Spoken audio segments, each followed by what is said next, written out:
Tiger pass এলাকায় বর্তমানে কি অবস্থা দেখতে পাচ্ছেন মেয়র এবং এনসিপির লোকজন যারা উপস্থিত আছেন, কি বলছেন তারা?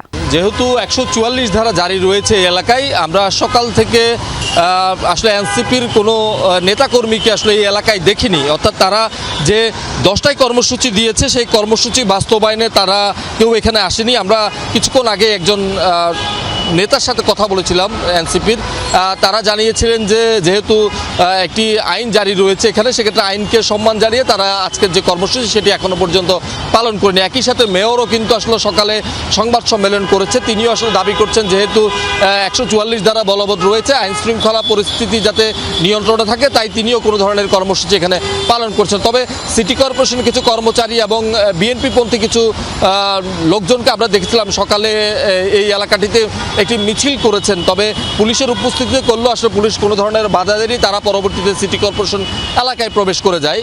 সব মিলিয়ে এখন যেহেতু উত্তেজনা রয়েছে, ফলে এখনো পর্যন্ত আমরা দুপক্ষের কাউকেই এখানে গ্রাফিতি অঙ্কন করতে দেখিনি। যেহেতু গতকাল রাত থেকেই উত্তেজনা তৈরি হয়েছে, সেখানে আমরা দেখেছি এনসিপি এবং মেয়রের লোকজন যারা ছিলেন সব দুপক্ষের মধ্যেই কিন্তু আসলে এক ধরনের উত্তেজনা, তারা মুখোমুখি অবস্থান নিয়েছিল এবং তখন আইনশৃঙ্খলা বাহিনীর সদস্যরা কিন্তু মাঝখানে অবস্থান নিয়ে সেই পরিস্থিতি নিয়ন্ত্রণ করছে।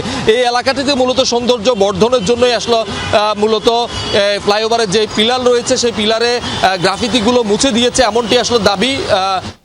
সুমন, অনেক ধন্যবাদ বিস্তারিত জানানোর জন্য।